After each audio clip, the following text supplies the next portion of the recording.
Salve, salve família, bem-vindos a mais um Flow, eu sou o Igor. Hoje eu vou conversar com Glenn Greenwald. Muito obrigado, cara, por vir aí. Tô muito animado, acho que estava aqui 2 ou 3 vezes, acho que 3, então é 4 vezes. Mas na última vez foi 2022. Faz um tempão, então, foi na outra há pouco casa. tempo eu tô muito feliz de voltar.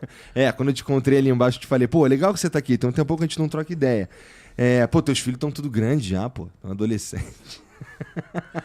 É muito engraçado, porque mesmo um ano atrás, se alguém me perguntasse, como são os filhos, aí eu falaria, maravilhoso, muito respeitoso, tudo tá tranquilo na casa, e só 6 meses para o adolescente, tudo muda. É verdade. E por um lado é bom que ele está procurando mais independência, mas por outro lado, às vezes isso causa você quer matar eles. Entendi. Então tem que ter essa balança. Eu queria mandar um salve pra eles aí, que eu sei que pelo menos um deles é Mengão, tá bom? Eu vi lá que o João tava com a camisa do Flamengo, achei maneiro. Bom, cara, a gente também estava conversando antes de começar aqui sobre jornalismo, sobre como o jornalismo como é ser um jornalista no Brasil em 2024. Daí tu estava me dizendo que, depende um pouco de que tipo de jornalismo você está fazendo. Exatamente. Né?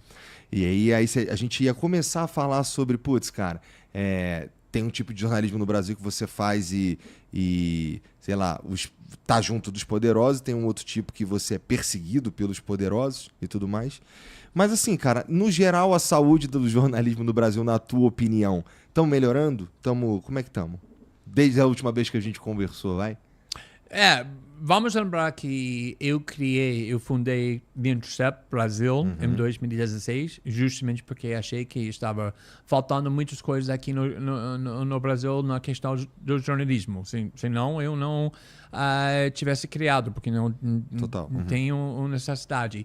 E naquela época sempre achei que o maior problema desse país com o jornalismo é que tudo foi controlado por 4 ou 5 famílias, famílias industriais com o mesmo interesse. Então a mesma ideologia estava dominando essas 4 ou 5 veículos da mídia. Tinha muito pouco dissidência. Na realidade, naquela época, o grande debate foi o impeachment da Dilma. Quase todos os jornais, todos os canais de televisão estavam em favor, agitando, quase como ativistas para o impeachment da Dilma. Quase nunca estava ouvindo pessoas contra. Então, isso estava me incomodando muito, porque não é o papel do jornalismo para ser ativistas para qualquer causa política.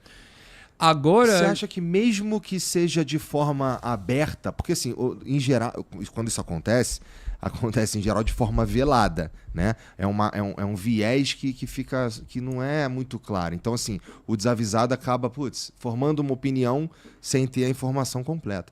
Você acha que se o viés fosse claro, ainda assim seria um problema? Exatamente isso. Eu acho que todas as pesquisas mostram a mesma coisa sobre jornalismo, que o público perde fé e confiança no grande mídia. Isso não é só aqui no Brasil. Pior ainda nos Estados Unidos, na Europa.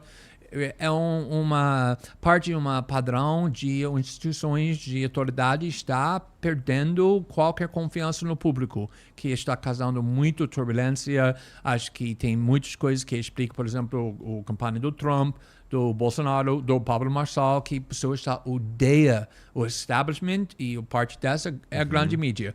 E eu acredito que é porque no centro do jornalismo, do grande mídia, é uma fraude muito óbvia, que eles falam, somos neutro, não temos política, nós só falamos a verdade porque estamos em cima de político, não como vocês, nós somos bem elevados.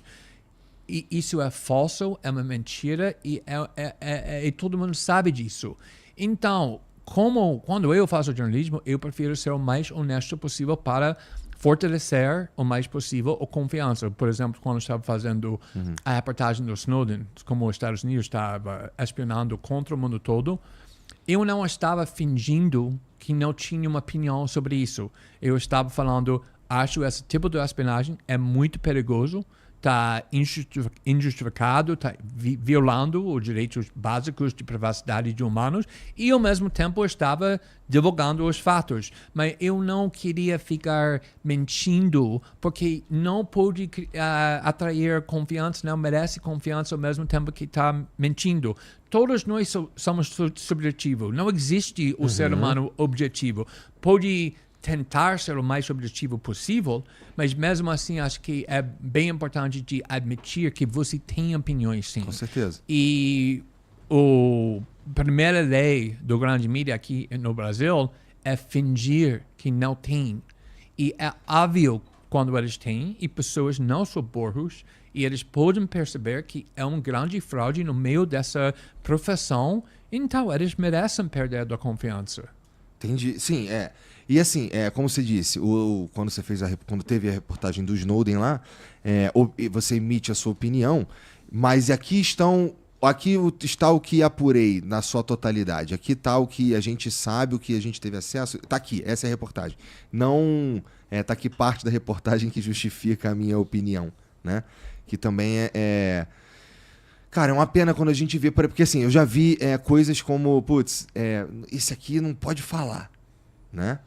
Isso sempre é um problema, assim. E aqui no Brasil, a gente entra numa de que quando é contra a gente, a nossa opinião a gente tende a curtir, achar maneiro, né? Mas quando é pro nosso lado, aí a gente faz barulho e tudo mais. Claro. Tudo muda dependendo do que você está servindo, e que está praticando. E o fato objetivo acaba ficando perdido no meio dessa bagunça.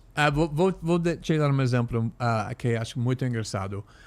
Há anos, há décadas, aqui no Brasil, estava totalmente proibido de falar nenhuma palavra favorável do Globo na esquerda brasileira. Globo golpista, todos os protestos na esquerda brasileira sempre chega no Globo. O Globo era a verão, ou pior, com mais maldade possível. Por causa do fato que o Globo, como todas as instituições do establishment, odiava Bolsonaro porque viu ele como uma ameaça para tudo que eles valorizam, agora a esquerda adora Globo.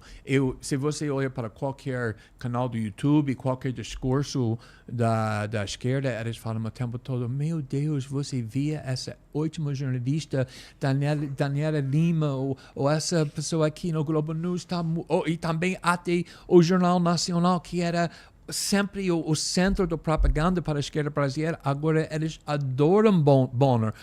Você viu o Jornal Nacional porque agora eles percebem, na forma correta, eu acho que o Globo está no lado deles na questão do Bolsonaro.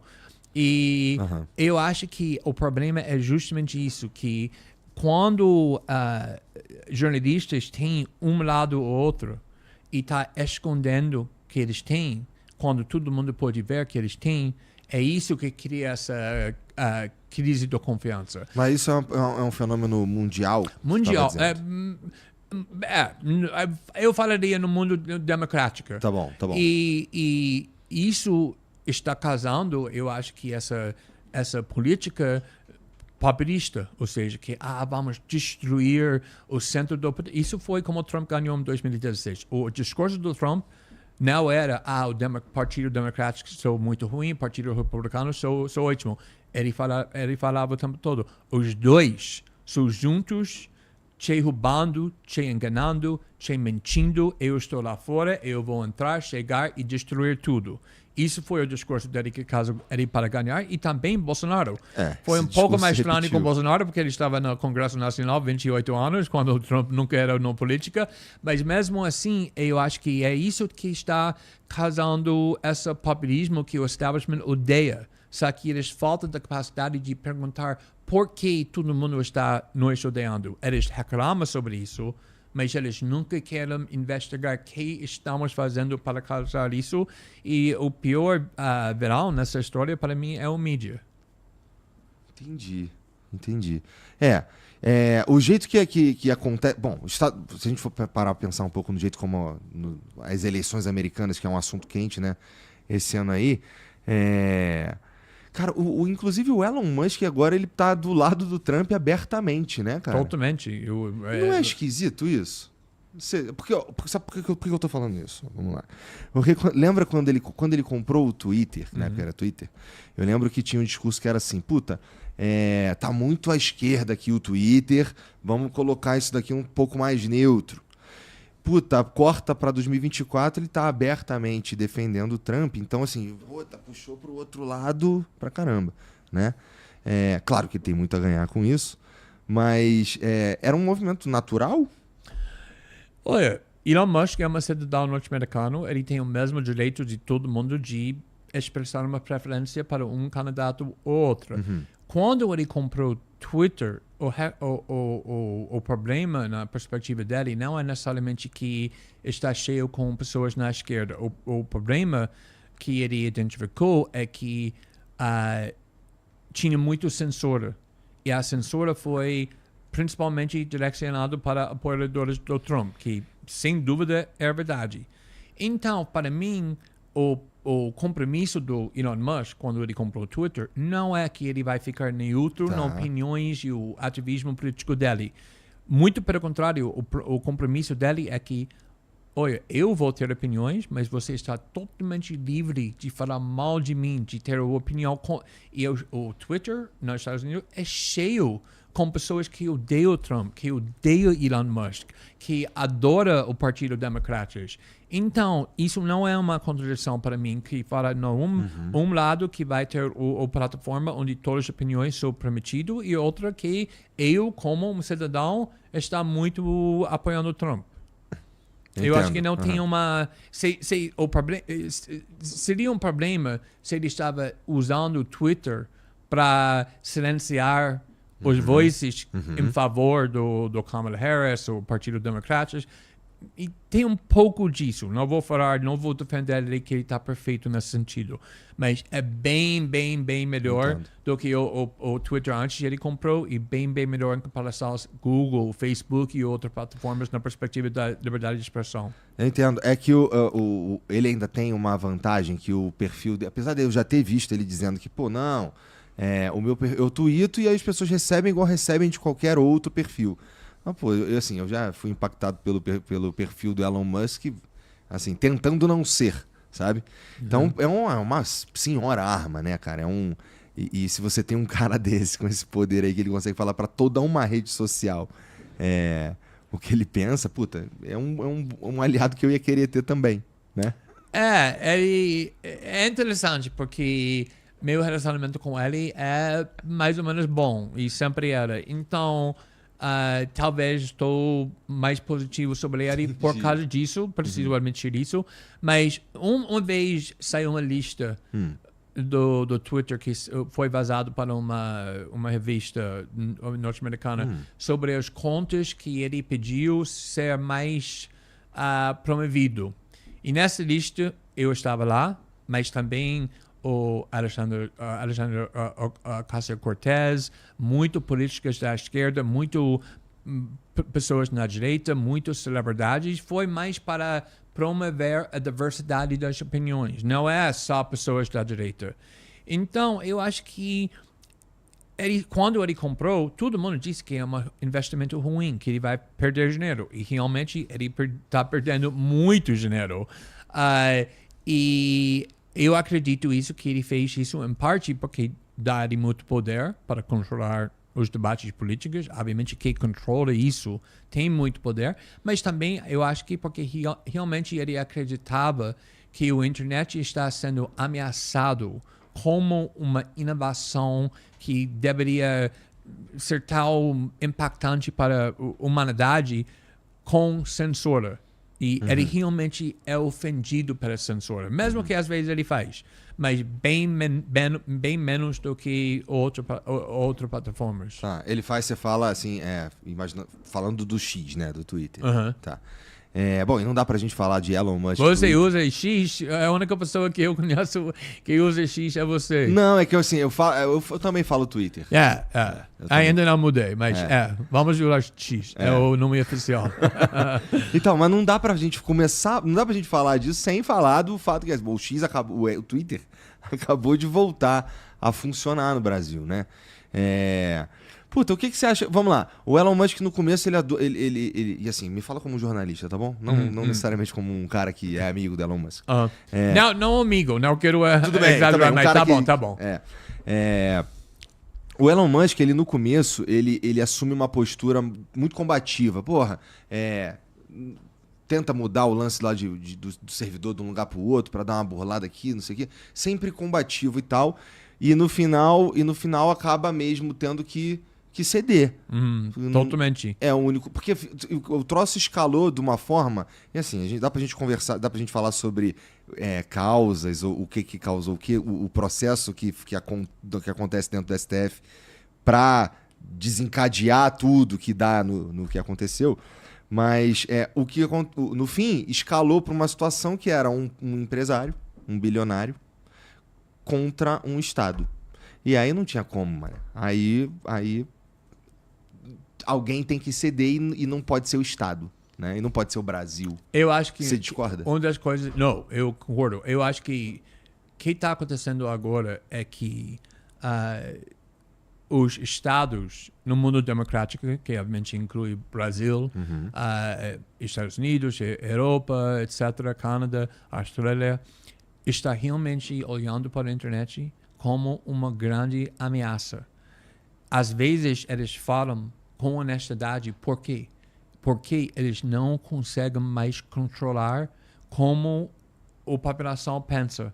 Qual informação ela está recebendo, quais opiniões ele está acreditando, ou fontes da informação que eles estão indo para ser informado. Antes do programa estávamos falando sobre essa grande mudança na mídia no Brasil, mas todo lugar que agora, antes tinha 5 famílias que controlaram tudo. Agora tem muitos veículos independentes que fazem coisas totalmente diferentes com uma grande audiência, que milhões de pessoas confiando, inclusive aqui, e outros programas assim, que não existia 10 anos atrás na forma que agora existe. Então, eu acho que ele estava tentando fazer tudo para controlar a internet, porque é isso que o facções poderosas fazem na história toda. Quando tem uma arma criada que pode ameaçar o poder deles, eles vão tentar destruir essa arma ou usar a arma para o próprio interesse. É isso que está acontecendo aqui agora com a internet. Eles tentaram muito pressionar o plataformas. Também essas empresas como o Facebook e Google têm relacionamentos muito importantes com o Estado. O Amazon, por exemplo, tem bilhões de dólares trabalhando com o CIA. O Google trabalha com muito parte do governo dos Estados Unidos. E eles estavam pensando, ok, vamos usar esse poder que nós temos para influenciar eles censurar como nós estamos querendo. Só que não estava funcionando, em parte porque a plataforma estava sendo pressionado. Também Elon Musk comprou o Twitter e deixou bem claro que ele não vai aceitar essas ordens de censura. E também tem outras plataformas que estavam sendo criadas, como o Rumble, por exemplo, onde eu tenho meu programa, justamente por causa da liberdade de expressão. Então, eles estão ainda sentindo ameaçado por uma internet livre. Então, eles aumentaram muito as coisas que eles estão fazendo. 3 dias antes, o Alexandre de Moraes fechou X aqui no Brasil, foi quando a França enganou o fundador do Telegram, Pavel Durov, que é multibilionário, para ir para a França, e no minuto que ele chegou, eles prenderam ele. Prendeu um multibilionário que é o chefe do plataforma, das maiores no mundo. Tem quase 1 bilhão de usuários. Quando pessoas como Elon Musk e Mark Zuckerberg e outras pessoas assim estão vendo alguém como Pavel Durov sendo preso de verdade, na prisão na França, baseado numa acusação que ele está permitindo discurso ilegal, que ele está permitindo pessoas de cometer crimes na plataforma, obviamente eles têm muito medo. E isso mostra que os Estados agora estão tentando aumentar o poder para falar para esses bilionários: quem manda não é você, mas quem manda são nós. E se você não aceita isso, você vai ser destruído, de um jeito ou outro. Entendi. Isso é uma guerra bem mais intensificada agora. E para mim, que está em jogo é a questão se a internet vai ser livre ou vai ser controlado pelos estados. Entendi. Bom, nesse caso do Elon Musk aí, parece que, bom, o recado que fica é o Estado vai ganhar se entrar numa, né? Porque, olha isso da perspectiva. Primeiramente, acho que é muito importante entender que mesmo tem muitos estados no mundo democrático aumentando a censura, eu estou, como jornalista, focando nessa questão provavelmente mais do que tudo. Aqui no Brasil é bem mais extremo, por causa do Alexandre de Moraes, por causa da desculpa que eles têm com o 8 de janeiro e a acusação que o Brasil está sendo ameaçado pelo golpe, precisamos usar medidas bem extremas para proteger a democracia brasileira. Então, isso permitiu Alexandre de Moraes de centralizar um poder nas mãos dele que é bem mais do que qualquer outro estado tem na questão da censura, mas outras coisas também, mandando pessoas na prisão sem acusações, sem provas, tudo isso. Então, eu acho que por causa disso, o Elon Musk decidiu de desafiar o Brasil e principalmente Alexandre de Moraes, e ele achou, eu acredito, que o Brasil não vai conseguir fechar X, que a população vai reclamar. E ele apostou errado. Ele acha que ele não entendeu que o Alexandre de Moraes funciona sem limites nenhumas. Então, Mas nesse caso, em última análise, cara, eu ia achar muito estranho se o Alexandre de Moraes, do jeito que escalou, se ele, com perdão da palavra, arregasse, sabe? Do jeito que escalou, só tinha um jeito de terminar. Tinha dois jeitos de terminar. Ou o X nunca mais volta, ou o Elon Musk entra na dança. Pelo jeito que escalou, sabe? Do jeito que, no ponto que chegou, não tinha jeito. Não, então, é exatamente isso que eu acho que aconteceu é que, primeiramente, o Brasil é um mercado bem importante para toda a plataforma. É o sexto país com mais população no mundo, mas também tem uma população bem jovem, bem online. É um mercado bem crucial para todas as plataformas, inclusive Brasil, Twitter, porque o Twitter está com problemas financeiros, como eu estava falando. Então, de um lado, o Elon Musk ele não comprou o Twitter sozinho, pegando 44 bilhões de dólares do conta dele. Ele usou bancos, investidores, que já está perdendo muito dinheiro por causa caída do valor do Twitter por vários motivos. Então, você acha que eles estão tranquilos vendo Twitter sendo fechado num mercado tão importante e tão lucrativo do Brasil? Claro que não.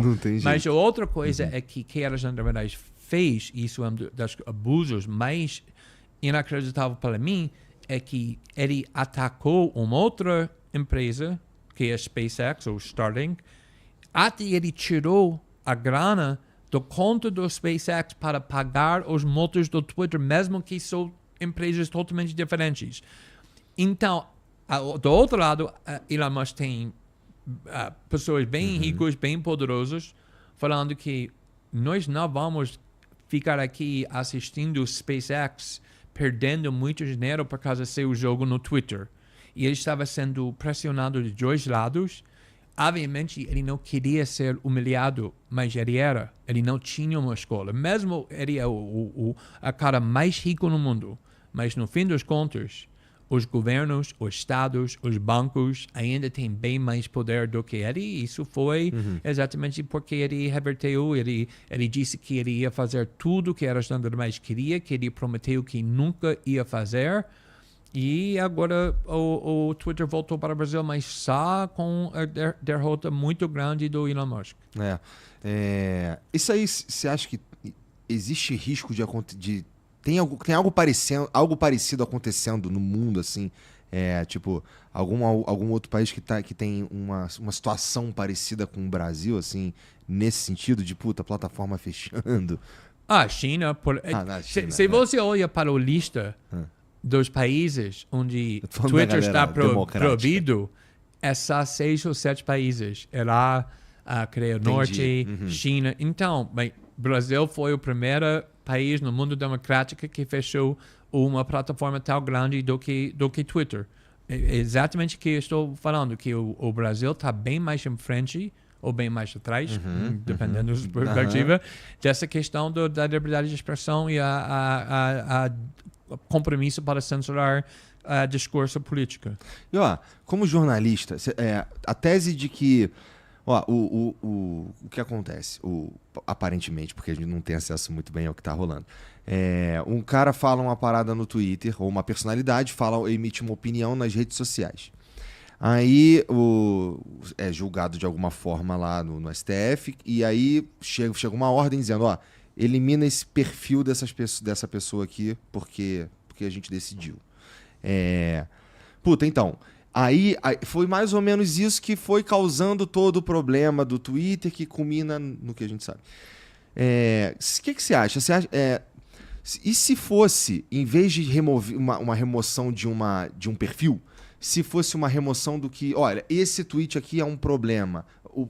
Eu sei que a gente não sabe nem quais são as coisas que são levadas em conta no julgamento, mas o que você imagina, o que você acha disso? Obviamente isso seria menos radical, mas para mim a primeira pergunta é isso: qual base da lei deu a Alexandre de Moraes esse poder de mandar uma pessoa ser banido no plataforma totalmente, sem processo nenhum, muito menos processo justo, ou seja, que eu consegui receber e publicar uma ordem da censura, a primeira ordem da censura que foi público, porque o que aconteceu é que é tal simples assim, o Alexandre de Moraes cria um documento, ele manda para todas as plataformas, e é muito curto, 3, 4 páginas, essa ordem, e fala o seguinte: todas as suas plataformas só precisa banir as pessoas seguintes, os usuários seguintes, dentro de 2 horas, e se não fizer, vai sofrer uma multa muito grande. Não tem nenhuma explicação que essas pessoas fizeram porque precisam ser banido. As pessoas que muitas vezes são pessoas eleitas no Congresso, o Senado, pelo povo brasileiro. O povo brasileiro votaram nessas pessoas para ficar no Congresso. Ninguém votaram em Alexandre de Moraes.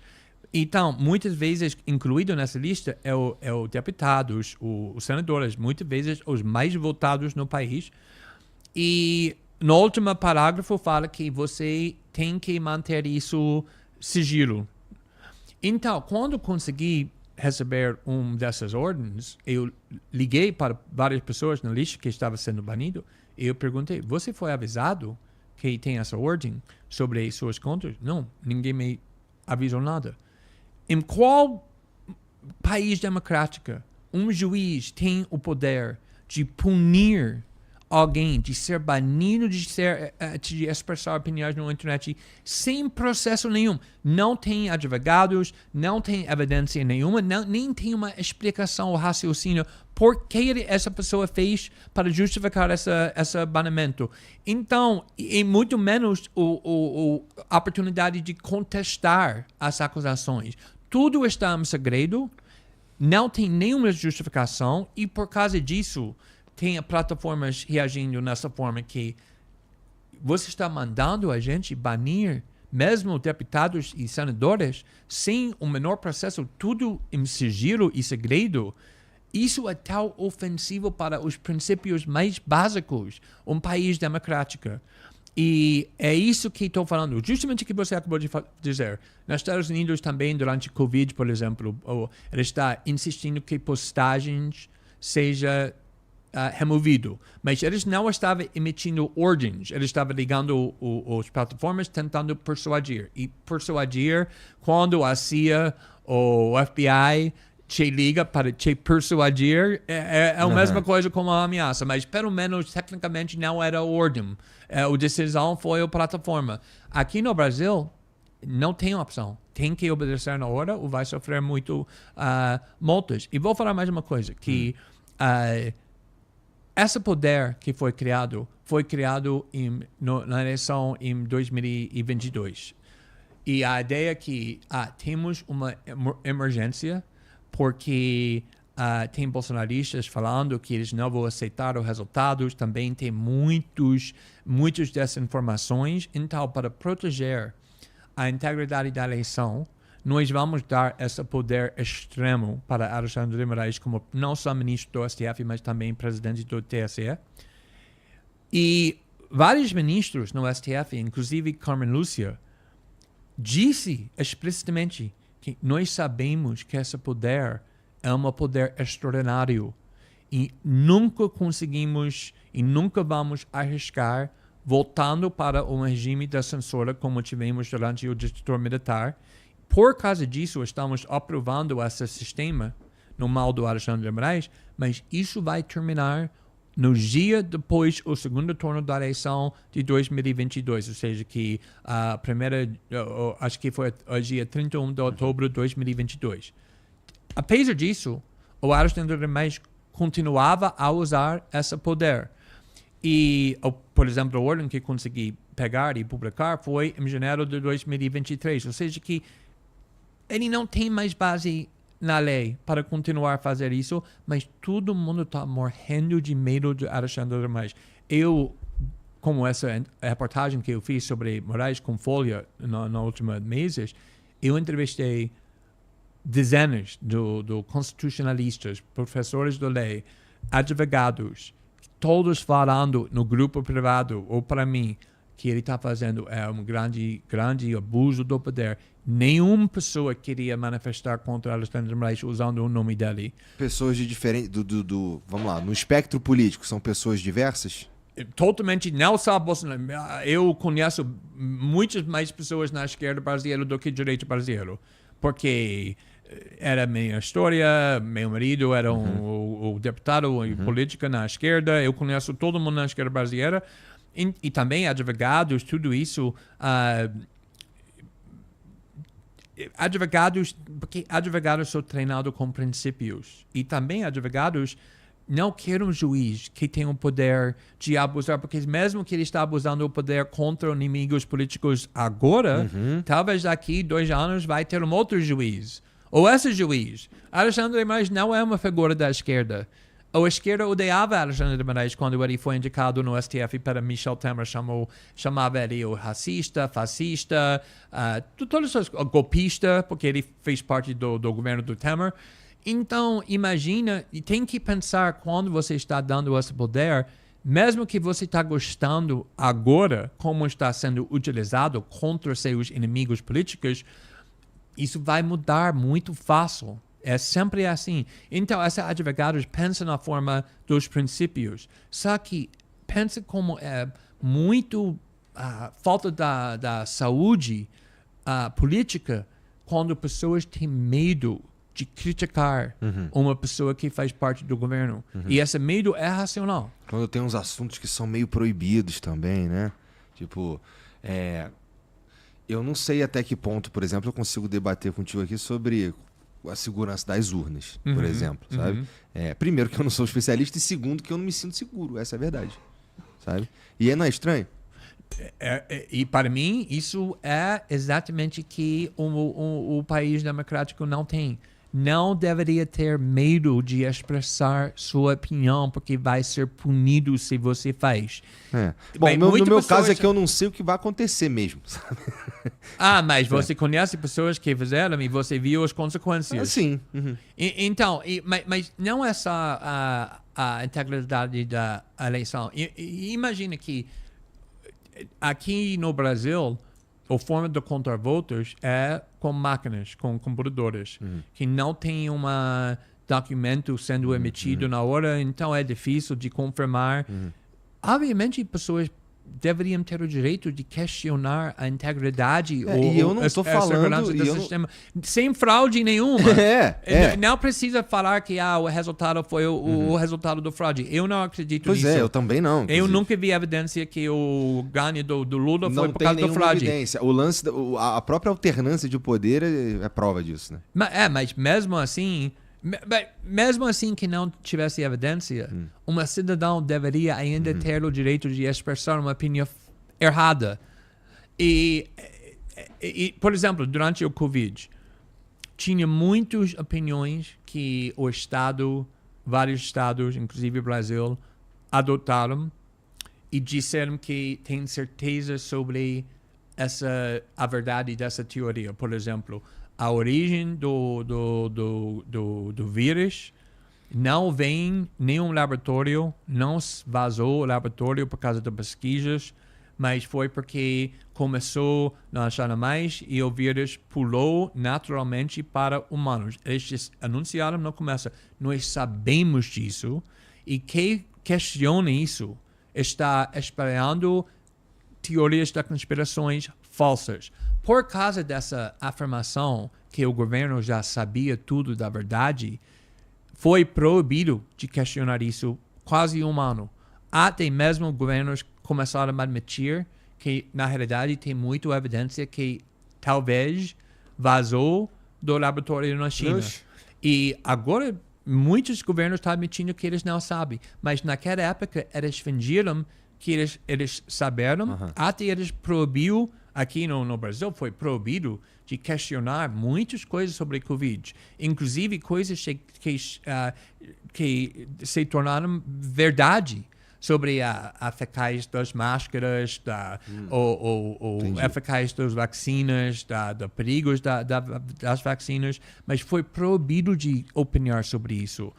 E eu acho que quando isso acontece, nos Estados Unidos, não sei se é verdade aqui, mas todo mundo no ensino médio, na faculdade, tem que ler um livro sobre o que é a tirania.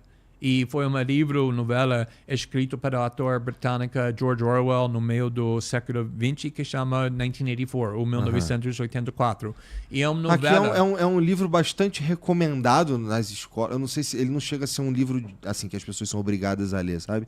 Mas faz parte da educação muito nos Estados Unidos, também no Reino Unido. E a ideia desse livro, porque ele escreveu isso em 1943, 44, 5 depois da Guerra Mundial, Segunda Guerra Mundial, ele estava imaginando como seria no futuro vivendo no país autocrático ou com autoritarismo.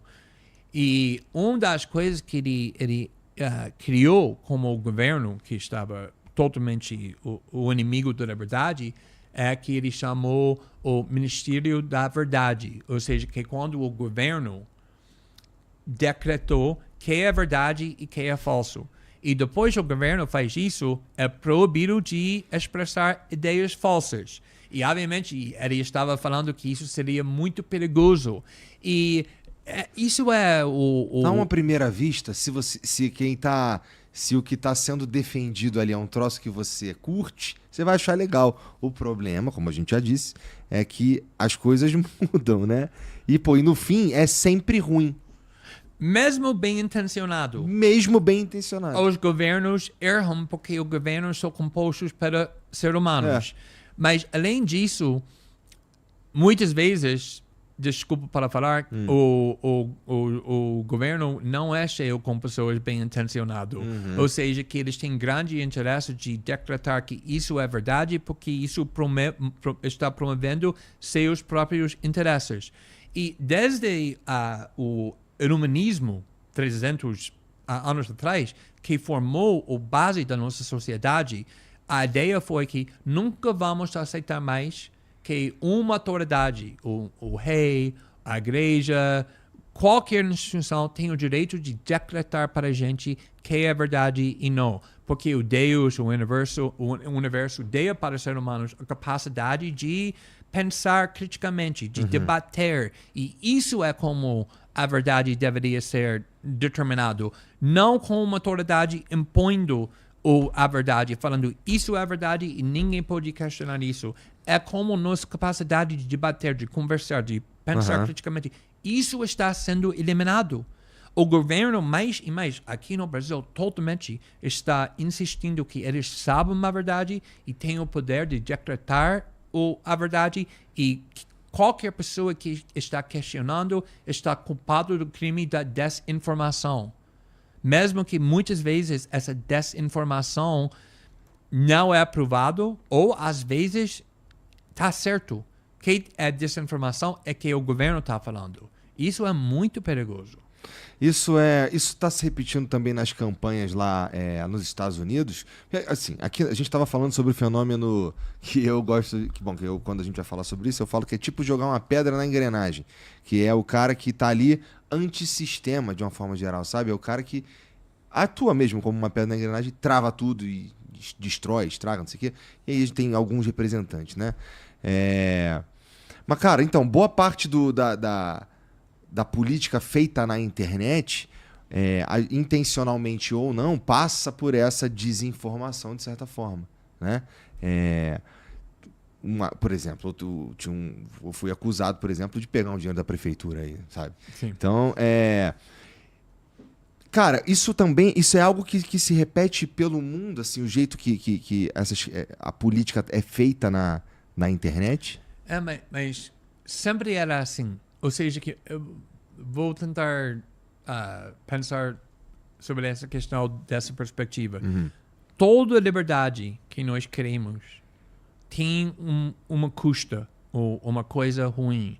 Por exemplo, nós temos uma regra que a polícia não pode entrar na nossa casa qualquer hora que eles quiserem. Eles têm que ir para o tribunal, têm que ter permissão para busca e apreensão. Eles não podem entrar na nossa casa e pegar todas as coisas sem permissão. Isso é um impedimento do trabalho da polícia. Às vezes, talvez isso vai impedir a polícia pegar criminosos, pessoas que matam, pessoas que estrupam, pedófilos, tudo isso. Mesmo assim, essa custa vale. Nós aceitamos que para essa liberdade vamos ter efeitos negativos.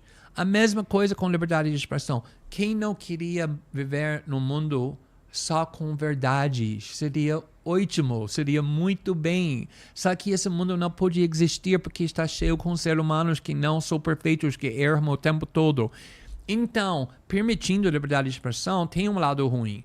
Pessoas podem mentir, podem espalhar desinformação na forma intencional, tudo isso. Mas a única alternativa é botar no poder de decidir tudo nas mãos do governo.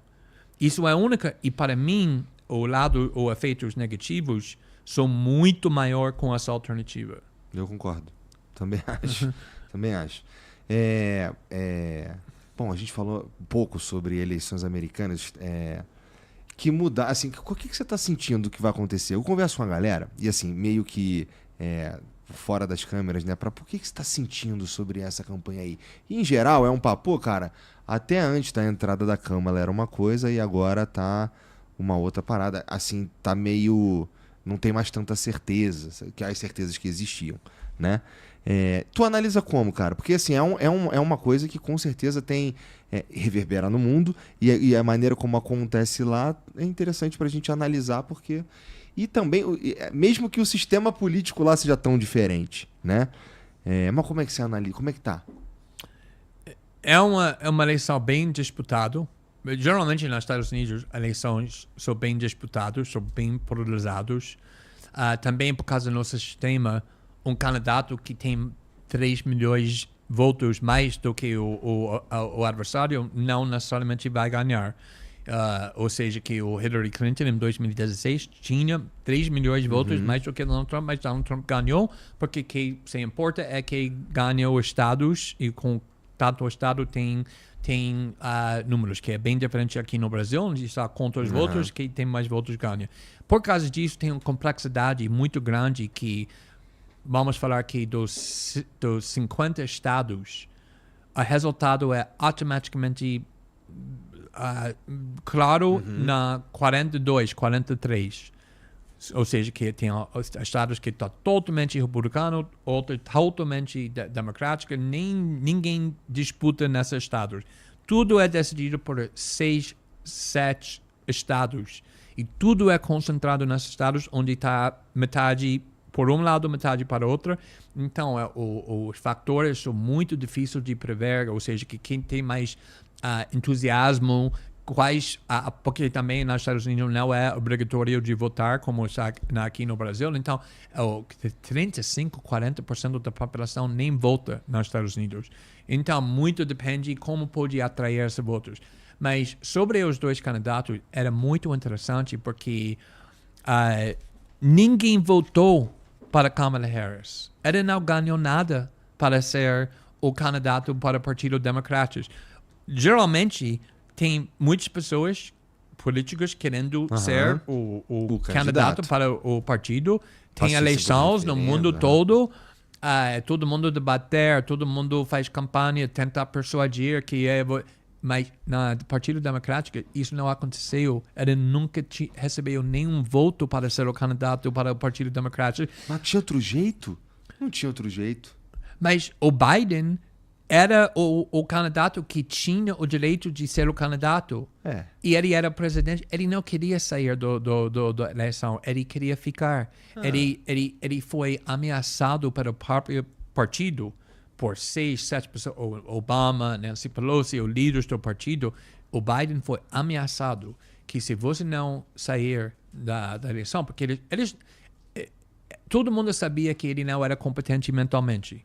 Mas ninguém se importava sobre isso no Partido Democrático. Se ele estava em frente nas pesquisas, ele seria o candidato, mesmo que o cérebro dele não funciona. A única preocupação é que ele ia perder, sem dúvida nenhuma. Naquele debate que ele fez, foi o vergonha mais intenso que eu vi na minha vida politicamente. Mesmo, cara, porque a que o Trump passou no debate seguinte foi... a que eu acho a maior vergonha de todos os tempos. O Biden foi... Todos nós temos essa experiência quando, por exemplo, temos um avô ou um pai que nós amamos, que chega no último estágio da vida e pode ver que não é a mesma pessoa, muitas vezes não tem a menor ideia que está... É triste. E Joe Biden, que é líder do mundo democrático, ele estava totalmente vazio, muitas vezes nem sabia que estava...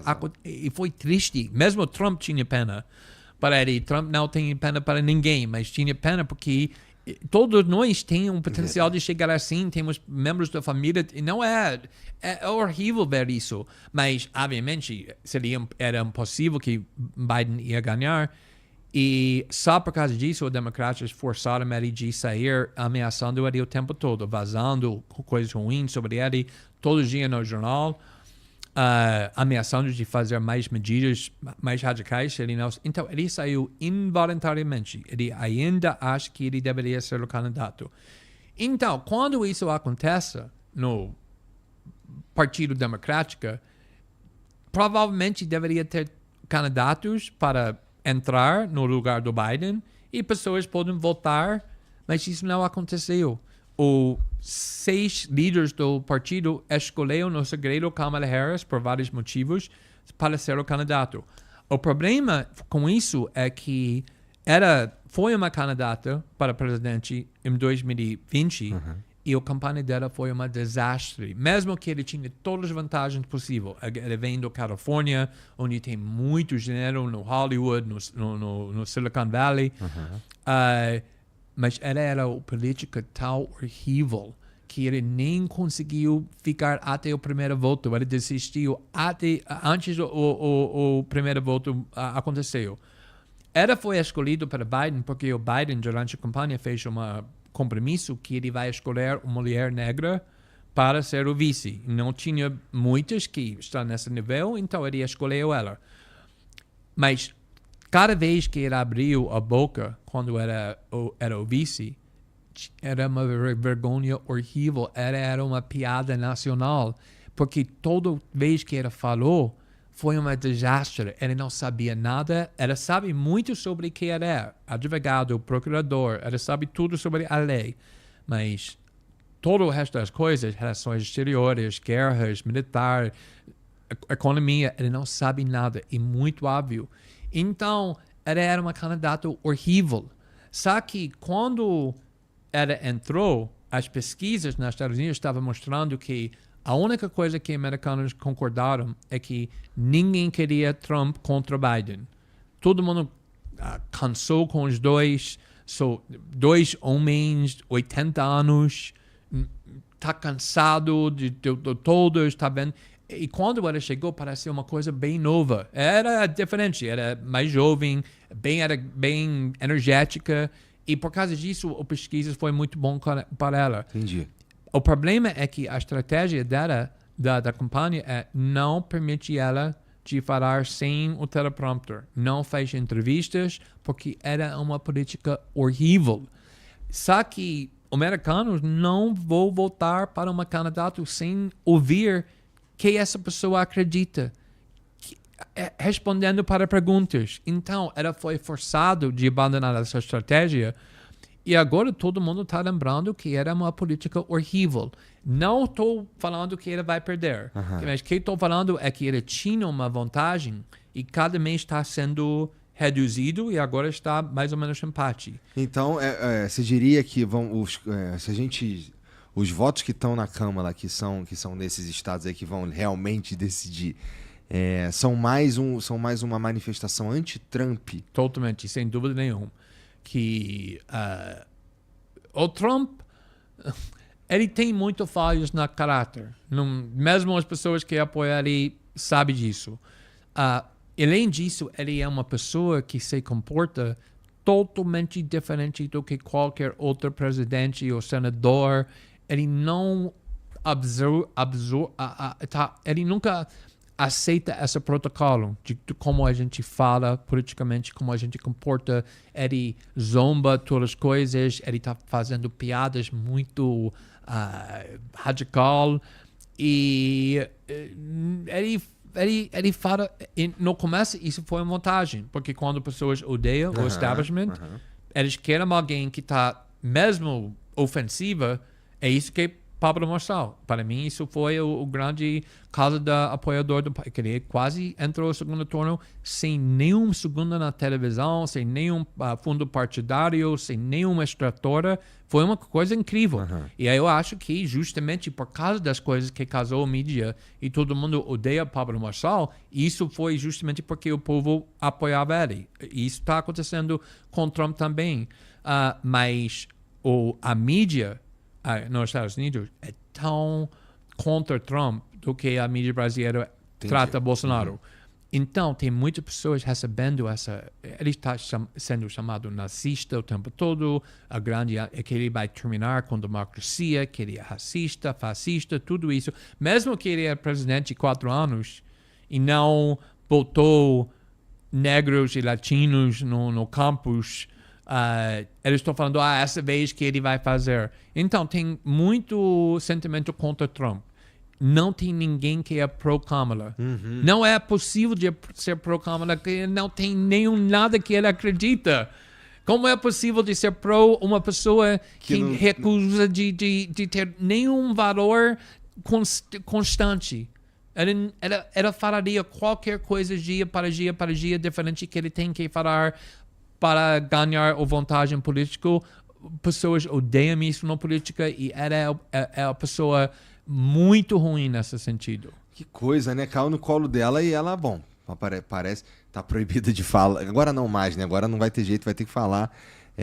Mas, por exemplo, aí o Trump também comete um vacilo daquele de repetir umas fake news. Tem em volta dele uma galera que, que inclusive, o cara que falou pra ele o lance de comer cachorro na cidadezinha lá nos Estados Unidos, lá admite que inventou, sabe? Então, aí isso daí eu tenho certeza que não importa, tá bom. Não vou votar no Trump, vou votar em qualquer outra coisa. Mas eu acho que isso não acontece porque todo mundo sabe que todos os políticos mentem. Talvez Trump mente um pouco mais óbvio, talvez com um pouco mais frequência, mas quem está procurando um político que não mente não vai encontrar ninguém. Acho que a expectativa não é isso. E outra coisa é que, na realidade, essa questão da imigração nos Estados Unidos, de pessoas entrando numa grande massa, ilegalmente, só entrando no país, é um problema muito grande, não para o classe nobre e rico, é para a classe trabalhador e as pessoas mais humildes. Porque é isso onde essas pessoas, ou imigrantes, vão. E esses imigrantes estão entrando só porque eles estão procurando uma melhor vida, que eles estão saindo um país, não tem nenhuma maldade, mas também leva crime, também leva uma outra cultura. E tem muitas pessoas que têm muito medo do feito de ter tantas pessoas entrando no país de forma descontrolada e ilegalmente.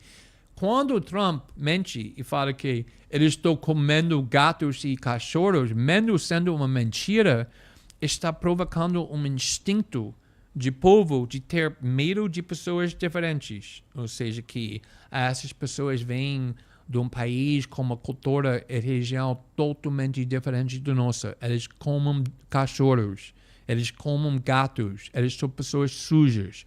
Não é, para mim, uma coisa boa de fazer, porque está provocando muito ódio contra imigrantes, inclusive muitos que são pessoas muito boas, pessoas da família que querem trabalhar, mas é uma estratégia política forte, eu acho. Especialmente porque assim, ele foi muito específico no que ele falou.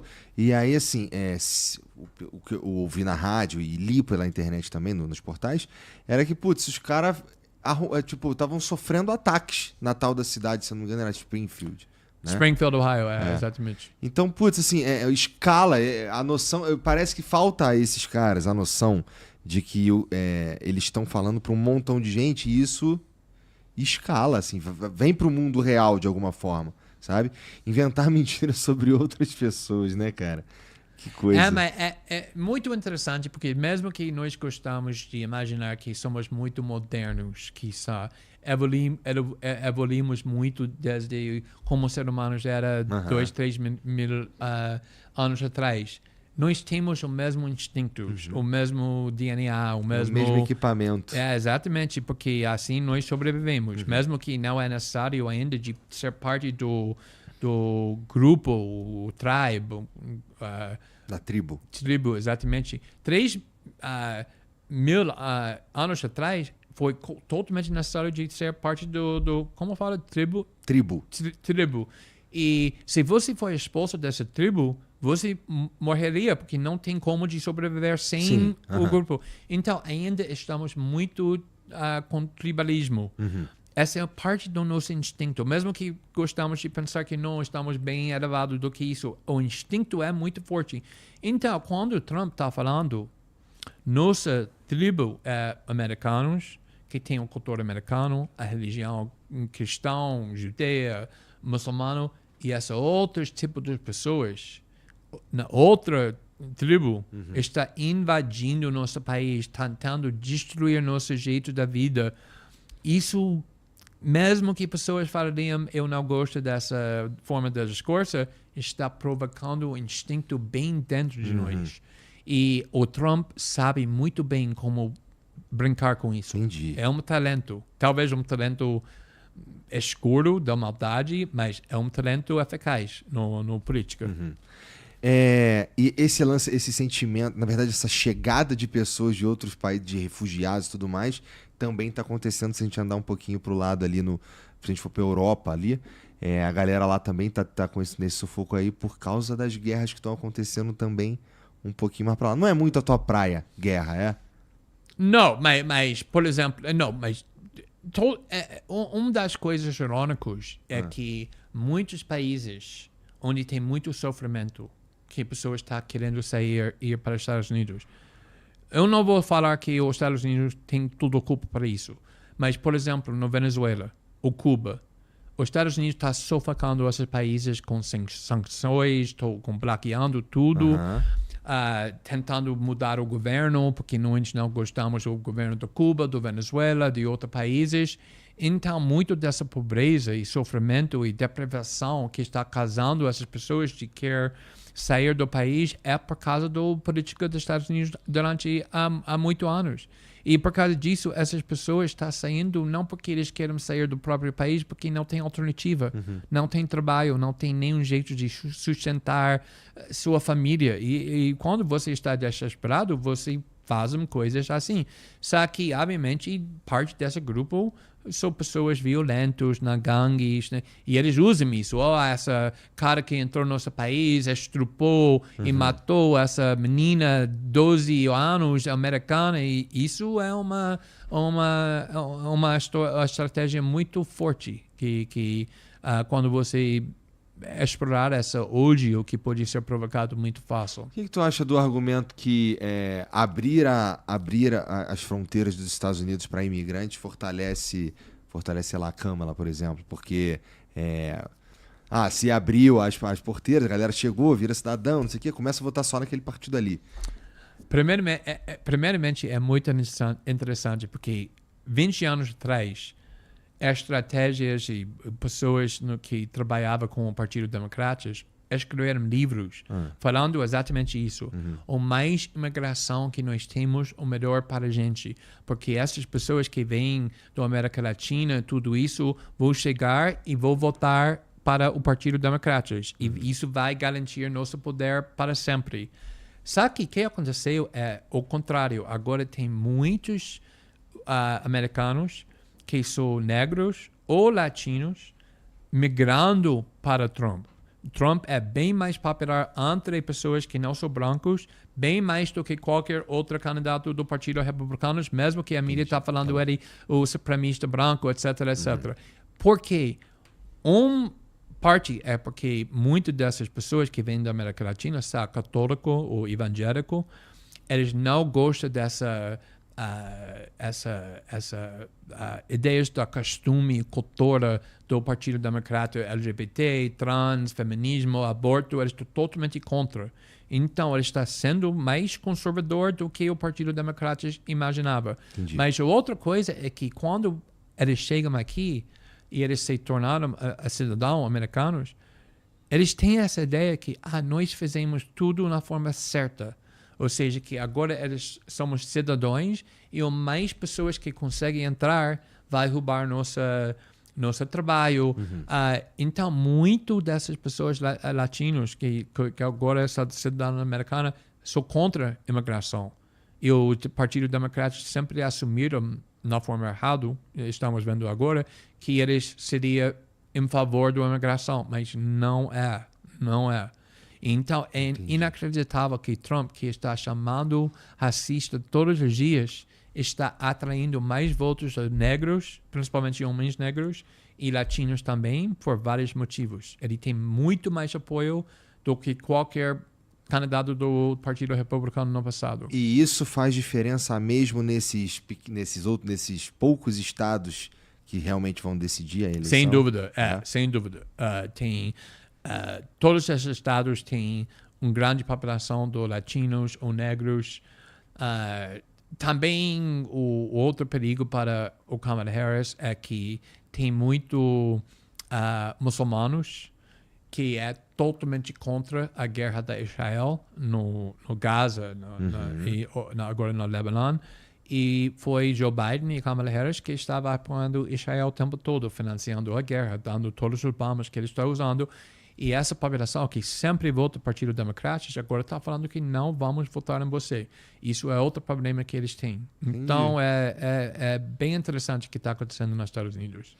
E assim, cara, vamos trazer um pouco aqui para o Brasil. Eu queria te fazer uma pergunta mais na tua área, que você gosta de falar de liberdade de expressão. Você acha que a liberdade de expressão como ela é vivida nos Estados Unidos, ela dá para vir para o Brasil dessa mesma ideia? Porque aqui no Brasil, a sociedade brasileira concedeu ao Estado, ou a juiz, ou qualquer coisa nesse sentido, a possibilidade de, por exemplo, punir uma pessoa que xingar a outra, sabe? Se eu começar a te xingar aqui, você pode me processar, né? O Monarca acabou de ser julgado. Foi interessante. Ele não está no Brasil, mas se ele estivesse, vai para a prisão porque ele chama do Flávio Dino, que é o gordo, merda. Então, cara, sobre isso eu fiquei pensando, né? Então, ele chamou o Flávio Dino de gordola e umas outras coisas, assim, mais pesadas. Mas é interessante que o gordola... E sabe o que é interessante também, na minha opinião sobre isso? Que se alguém me perguntasse, tem que ser crime? Eu ia falar, cara, não. Especialmente porque 1 ano de prisão nem vai pra prisão. Essa que é a verdade, né? Vira alguma outra coisa e não vai pra prisão. E perde o réu primário. Mas, cara, eu acho que o efeito... Se ele queria nesse caso, o monarca nunca mais... Que ele não queria mais ser ofendido desse jeito, puta, ele falhou porque ele deu mais atenção ainda, sabe? E eu julgo até um pouquinho de capital político pro Monark, porque tem um juiz, um juiz não, na época, um ministro da Justiça processando um cara que tá na internet, na época no Rumble, porque chamou ele de umas paradas que ele não gostou. Então, assim, na minha opinião, não é nenhuma questão sobre... eu processaria alguém que putz, tá me... que faça... Que mente sobre... Isso. Alguém fala, era pedófilo. Todo mundo sabe, obviamente. Isso não é uma opinião política. E nem uma crítica do político. Isso Mas é um uma xingamento mentira também não é, se que tu for te por esse destrói... Oi? Mas um xingamento também não é uma opinião política. Mas tem uma grande tradição de povo odiando seus governantes. E a coisa que eu falaria também é que eu ouvi tudo sendo dito sobre Bolsonaro, a família do Bolsonaro, os bolsonaristas. E, sinceramente, eu tô morando aqui 20 anos e eu lembro depois de 2, 3 anos, eu comecei a pensar, o que esses políticos fazem? Porque parece como todo dia eles estão processando o outro por causa de coisas que alguém disse no debate ou critica. E a ideia que isso pode ser criminalizado é, sinceramente, algo que não consigo acreditar. Que é um direito básico para uma população que está sendo governada pelos políticos de odeio política, de O rei não pode ser zombado. Quando tem um rei, você vai para a prisão se você fala mal do rei. Mas uma política, um país democrático, é uma tradição muito importante de zombar essas pessoas. Porque a ideia é que mesmo que você tenha mais poder do que nós temos, você não é em cima da gente. Nós somos iguais ainda. Somos cidadãos e só isso. E não precisamos venerar você. Mesmo que você é o ministro da Justiça, eu posso zombar se você é gordo ou se você é qualquer coisa. Eu posso xingar você. Eu não posso mentir sobre você. Isso é difamação. E ninguém... Eu não sei se o outro xingamento cai, então, nessa parte aí, porque ele xingou de um monte de coisa, né? Porque pra mim foi uma sequência de não precisas, entendeu? Foi uma sequência... Porque assim, a gente sabe como é que funciona, né? A gente sabe como é que é a regra do jogo. Eu sei, por exemplo, que assim, eu posso falar, só posso criticar Alexandre de Moraes, mas eu não posso começar a xingá-lo aqui, sabe? Porque a regra do jogo é assim, e não é discussão de que eu acho se ele tá certo ou não. É a regra, né? Qual a regra? A regra de que, putz, eu tenho coisas que... A regra está posta, que tem coisas... Eu não posso sair te xingando, que aí você pode me processar e encher meu saco. Não é? Não tem essa regra aqui no Brasil? Que foi o que aconteceu com o Monarca. Tem regras sim. Isso não é meu jeito. Quando eu quero criticar um político, um juiz, eu não vou ficar xingando, porque acho que não tem eficaz. Eu prefiro fazer isso de uma forma bem mais construtiva. E nesse sentido, você inclusive evita ser processado nesse sentido. Sim, né? Exatamente. Mas eu acho que se alguém está vendo o Alexandre de Moraes no aeroporto para falar, você é fascista, foda-se, qualquer coisa assim, isso não é educado. Eu não comportaria assim para mim, mas ser um crime... Mandar preso é sacanagem. Ser um crime, ou que Alexandre de Moraes pode abrir uma investigação criminosa que ele manda contra essas pessoas que ofenderam ele e depois julgar essas pessoas, ser o vítima, ser o investigador policial, ser o juiz, só porque alguém xingou ele no aeroporto e ele estava ofendido. Isso é o poder do rei. Isso é que aconteceu na países tirânicos, que você vai para a prisão porque você fala palavras que ofendem os poderosos. Isso não deveria acontecer na sociedade da democracia. Eu concordo. Mas o ponto é que, assim... tô viajando, tá bom? Eu sinto que, pelo menos, boa parte da sociedade brasileira tá, de certa forma, confortável com a ideia, do jeito que tá, sabe? E uma liberdade de expressão como é a americana... já soa estranho e até exagerado, sabe? Como argumentos como, vamos lá, puta, você tem a liberdade de expressão, mas puta, tu não pode cometer um crime e tal. Mas vamos lá. Eu acho que para caminhar para um lugar onde a gente tem uma liberdade de expressão mais como a americana, o trabalho é mais cultural do que qualquer outra coisa. Porque se as pessoas precisam entender o que elas querem de verdade. Você não acha? Porque, veja, o que eu tô dizendo estamos acostumados com isso, sabe? A gente a gente prefere isso como sociedade, entendeu? Mas eu lembro quando comecei a criticar Alexandre de Moraes por causa dessa censura, e todas as pessoas na esquerda brasileira uniram para falar a mesma crítica, ou seja, que eu estou tentando importar ideias norte-americanas para o Brasil, sendo quase imperialismo, colonizado. Ninguém na esquerda brasileira disse quando eu estava criticando o Sérgio Moro, mas, obviamente, agora está diferente. Mas, se você ler a Constituição brasileira, as palavras defendendo e garantindo a liberdade de expressão, na realidade, são quase mais fortes do que as palavras na Constituição americana. E essas ideias da liberdade de expressão não vêm dos Estados Unidos. Vêm da Europa, como eu estava falando, essa revolução contra a capacidade de autoridade de mandar todas as partes da nossa vida. É baseado em ideias do iluminismo. Quando até ele está falando, não podemos falar mal contra a Papa ou a Igreja Católica que estava mandando a nossa vida há muitos séculos, ou rei na França, ou rei na Inglaterra. A ideia foi que não, para ter uma sociedade livre, precisamos ter a capacidade de não só crítica na forma bem respeitosa da líderes, mas na forma bem robusto. E não podemos ter regras na forma como podemos nós expressar opiniões políticas. Isso não é uma ideia norte-americana. Talvez é uma parte da cultura norte-americana, ironicamente, vem mais da esquerda nos Estados Unidos. Essa ideia da liberdade de expressão absoluta não vem da direita nos Estados Unidos. Mas também vem da filosofias na Europa e tudo isso. Então, eu acho que aqui no Brasil também... Vou te dar um exemplo. 6 meses atrás, 9 meses atrás, tem um jornalista judeu, Breno Altman. Ele é uma crítica muito... Ele critica Israel com muito força, mesmo sendo judeu. E ele chama o Israel que está fazendo genocídio, tudo isso. E ele foi processado criminalmente por grupos de judeus acho que o Ministério Público em São Paulo também abriu um processo criminal contra ele. E quando isso aconteceu, a esquerda brasileira disse: isso é censura, isso é tentativa de ser repressiva para proibir críticas do Israel.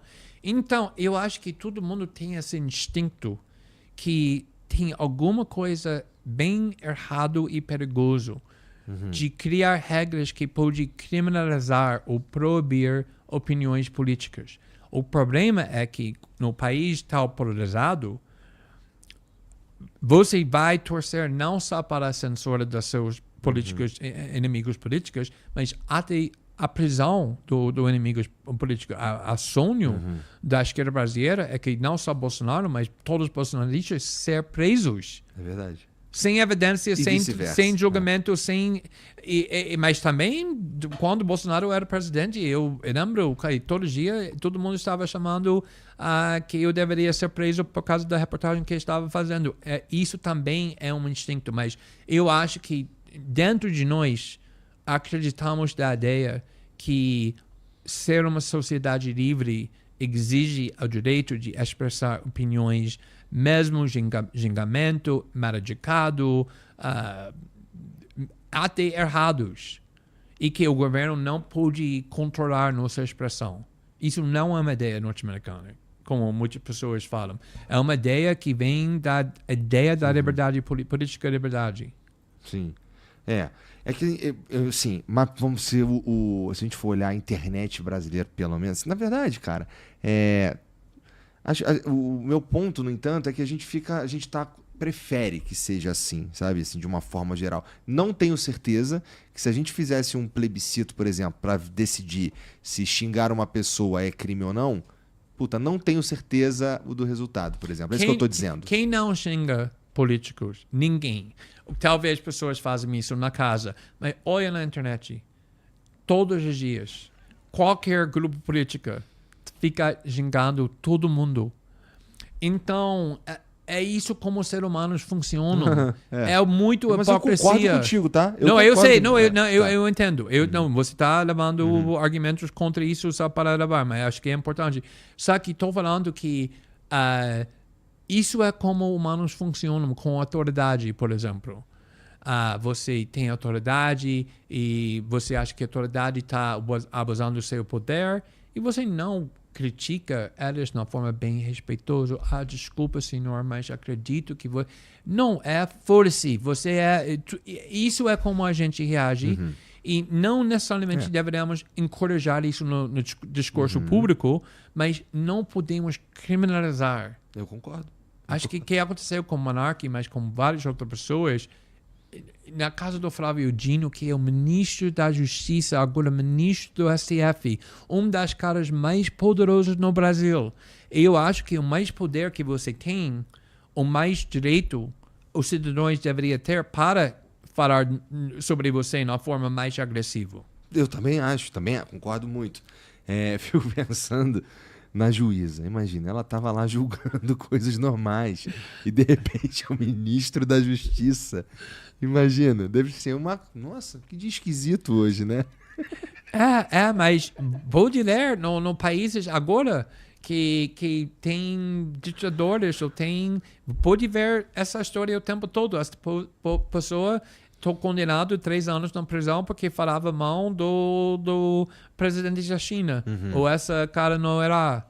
Ou família que manda o Coreia Norte. É isso que, quando estou lendo esses artigos sobre a monarquia sendo condenado para prisão 1 ano e 1 mês para zombando o Flávio Dino, eu me sinto como estou no outro país. Isso não deveria acontecer aqui. Que coisa, né? O Brasil, cara, ele tem algumas facetas interessantes mesmo. Por exemplo, essa eleição de São Paulo agora, ela foi... É interessante como ela acabou ela repercutiu no Brasil inteiro, né? Eu tô falando Brasil, mas eu sei, por exemplo, que o Pablo foi lá na Argentina participar de coisas lá, agendas e tal, tudo mais, né? A política no Brasil, ela tem traços, assim, que... A gente nunca pode dizer que, por exemplo, um candidato não vai dar uma cadeirada no outro, né? Então, as coisas acontecem aqui de formas muito loucas, cara. Como é que tava pra você? Eu sei que você não mora aqui em São Paulo, mas isso que eu tô falando aqui, essa campanha pra prefeitura que ter repercutido no Não, Brasil, foi bem interessante. Estou prestando muito pra atenção você para isso. como jornalista, vai. Como Glenn Greenwald viu aí essa... Não, então, vou falar isso que está me incomodando mais do que tudo. Obviamente, nenhum jornalista que trabalha para a Folha, o Globo, Veja, Estadão, vai gostar de Pablo Marçal. Eles não são o alvo dele. Ele não está tentando atrair essa elite. Obviamente, ele está tentando atrair o povo. E o sucesso que ele conseguiu ter, primeiramente, é muito como Trump. Em 2016, a mídia norte-americana dava quase toda a atenção para Trump. Por exemplo, quando ele estava chegando para discursar, eles vão parar tudo e focar ao vivo onde ele vai falar antes da chegada dela. Por quê? Porque todo mundo tinha muito interesse no Trump e quase nenhum outro candidato, porque ele foi tão extraordinário que ninguém podia acreditar que tudo que ele estava falando. A mesma coisa aqui no Pablo Marçal. Você olha para qualquer veículo da mídia, se eles fizeram alguma coisa sobre Bolas, ou Tabata, ou Nunes, ninguém assistia. Cada vídeo sobre Pablo Marçal tinha milhões de vistas. Então, tinha essa grande incentiva de motivação do veículos da mídia que prestou tanto atenção para ele, mesmo negativo, que isso aumentou muito a importância, o tamanho dele. Mas a outra coisa mais importante, acho que é obviamente todo mundo na mídia adora denunciar Pablo Marçal. Fala que ele está uma pessoa ruim por causa disso, ele é uma pessoa nojenta por causa disso, ele está mentindo sobre isso. Mas é muito raro que essas pessoas perguntam por que nossa perspectiva sobre Pablo Marçal é tão diferente do que o grande povo que ele conseguiu atrair o apoio delas, mesmo sem nenhuma vontade. Imagina se ele tinha muito tempo na televisão e milhões de reais do partido. Ele, sem dúvida, chegaria no segundo turno. Por quê? Porque sempre tem essa diferença enorme entre a perspectiva da elite e mídia que mora em São Paulo e Rio, no bairros mais nobres, e o resto do povo. Eles não querem perguntar sobre isso, porque a resposta, a verdade é que a elite tem uma vida totalmente diferente, totalmente isolado.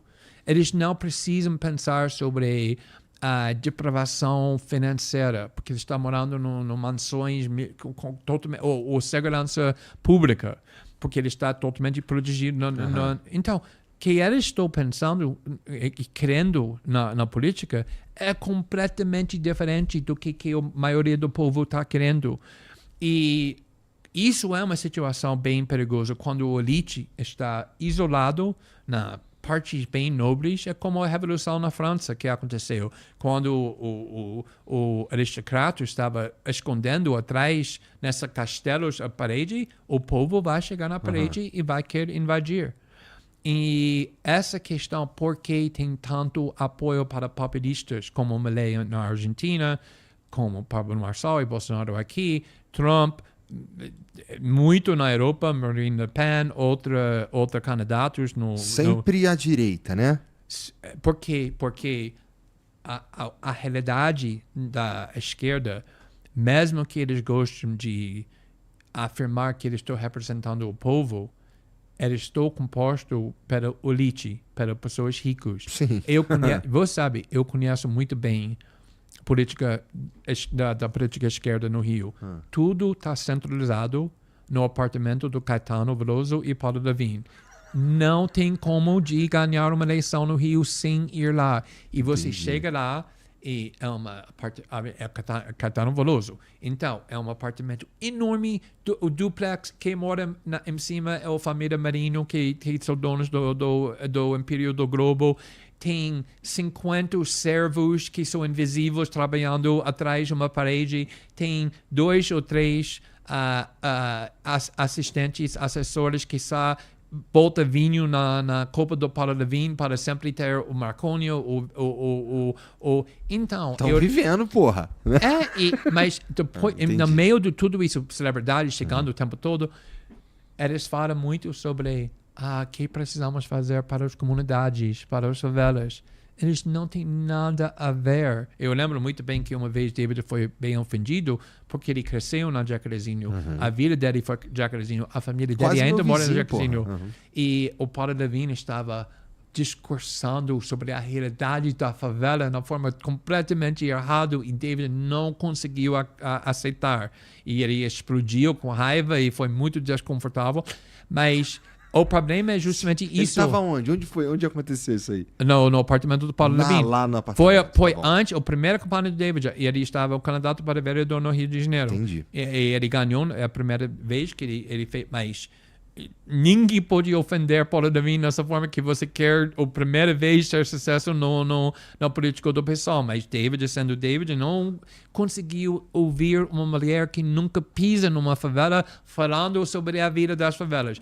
E o problema é justamente isso. Então, quando pessoas estão sentindo, na minha opinião, de uma forma bem válida, que o sistema político não se importa com a vida delas nem um pouquinho, que chega e conseguir falar, nós também odeia esse sistema político, eles vão parar naquela pessoa. E a esquerda não tem essa capacidade porque eles não têm a fala do povo. Eles são professores na faculdade, eles são com pessoas com doutorado, com sociologistas, pessoas bem ricas, celebridades. Eles não têm a capacidade de falar na forma que o povo acredita. Eles são parte do establishment. Eles não conseguem. O que vai acontecer? As pessoas vão sair do apartamento do Caetano e falar: odiamos o establishment, queremos destruir o sistema. E não, ninguém acredita, a esquerda não tem credibilidade nessa forma. Eles só usam essas agendas de costumes do direito de trans, LGBT. Não estou minimizando, para mim, na minha vida, essa foi muito importante. Só que não isso é prioridade para pessoas que já têm tudo. Exatamente. Você acha que pessoas na comunidade estão acordando, pensando dessa coisa? Tá preocupado ali se na Viúva Cláudio vai cair a casa da frente ou não, pô. Exatamente. É outra parada. Exatamente. É interessante isso aí. Mas, cara, você acha que... Eu tava conversando, inclusive, com um amigo essa semana sobre justamente o surgimento, pelo menos no Brasil, dessas figuras mais à direita, assim, mais populistas também, como Bolsonaro e Pablo Marçal. E, cara, uma das coisas que a gente pensou, assim, foi, cara, o derretimento do PSDB pode ter ajudado nesse sentido, porque talvez o cara que tá aqui fazendo esse barulho aí, gritando e, tá com a pedra na engrenagem, que não sei o quê, talvez esse cara, ele já tava ali, talvez menos vocal porque não tinha internet do jeito que tem hoje, mas ele tinha o cara que tem uma gravata e fala assim, tá bom, entendi, vou lá falar com os caras. É o cara do PSDB, né? Que, esse ano, nessas eleições, não elegeu nenhum vereador aqui em São Paulo. Eu sei. Que o PSDB, a base do poder era São Paulo. Então, assim, esse esvaziamento, porque os políticos ficaram mais velhos, tudo mais, esse derretimento, pelo menos um dos ângulos que eu enxergo para a ascensão desses caras não tem mais um outro cara que tu consegue se identificar, que as pessoas conseguem se identificar como direita, capaz de ter de trocar essa ideia com os políticos velhos, sabe? Esses caras estão acabando. E aí os que estão surgindo são os caras meio menos hábil politicamente. Mas eu acho que por causa disso tudo mudou politicamente aqui no Brasil, mas também nos Estados Unidos, ou seja, que eu sei que pessoas na direita sempre acreditavam que o grande mídia estava no lado do Lula e PT. Na realidade, não era o caso. O ideologia ideal para as pessoas da Globo e Veja e tudo isso é o PSDB, que não é muito radical, mas é conservador, quero ficar bem com a elite, com banco, com banqueiros, com tudo isso. Eles não queriam uma cara que vem do sindicalista falando que ele é socialista, que quer tirar dinheiro dos ricos e dar para os pobres. Mas agora a alternativa do PT não é mais Geraldo Alckmin. Ele é o vice do Lula. Ele é unido com Lula. Essa PSDB não existe mais. Como você acabou de dizer, nem conseguiu eleger nenhum vereador no São Paulo. A alternativa é o direito populista. O Bolsonaro, Pablo Marçal, Nicolas Ferreira, pessoas assim, que vai representar o novo direito. E o establishment tem mais medo, muito mais medo, do que esse direito populista, do que o Lula, a esquerda, que não é a esquerda radical. O Lula não é Maduro, não é comunista. Ele está governando muitos anos. O Brasil não é Venezuela. Tem várias outras críticas que você pode fazer que não chamar de comunista e que vai virar Venezuela. Durante o mandato do Lula, a economia cresceu muito. O Brasil, quando o Lula entrou à presidência em 2002, foi o número 15 no tamanho da economia. Quando ele saiu em 2010, o Brasil foi a sexta maior economia no mundo. Passou o Reino Unido, os ricos fizeram muito bem no governo do Lula, porque ele criou parceiros com eles. Ele não roubou o dinheiro dos ricos e banqueiros e dava para os pobres, como muitos apoiadores dele queriam. Então, a esquerda aqui no Brasil não é assim. Talvez eles queriam, mas não tem esse poder, não tem essa capacidade. Então, por causa disso, agora o establishment é bem mais confortável com Lula do que com Bolsonaro. E que se você está anti-sistema ou anti-establishment, você vai ver isso e você vai ir para as pessoas que são mais anti-establishment, mais anti-sistema, porque o sistema não está fazendo nada para a sua vida ou a sua família. Sim, bom, eu entendo também que boa parte muitos dos votos que vão parar nas urnas lá tem exatamente esse sentimento, que é o do, cara, tô de saco cheio. O voto do saco cheio elegeu um monte de gente, vem elegendo um monte de gente, inclusive no mundo, né? Bom, mas eu sei que você tem que pegar um voo daqui a pouco, Glenn. Tem pergunta pra gente aí, Vitão? Eu preciso que você me empreste o teu celular, porque eu não sei onde tá o meu pra poder ler as perguntas. Mas antes disso, queria falar pra vocês, do parceiro do programa de hoje, que é a Insider, que é quem fez essa camisa que eu tô usando, que é uma Tech T-shirt, cara. E, bom, ela tem um monte, com esse nome, né, Tech T-shirt, ela obviamente tem várias coisas tecnológicas sobre ela.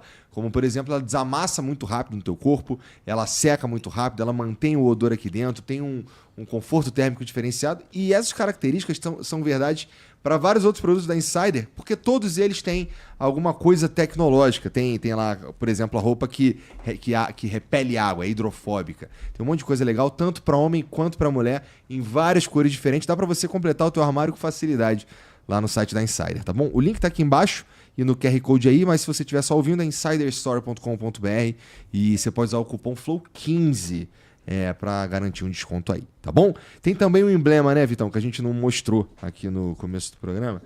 Olha ali, Glenn, aquele ali é você contido e centrado. Tá jovem, tá lindo. Eu quero isso. Quem fez isso?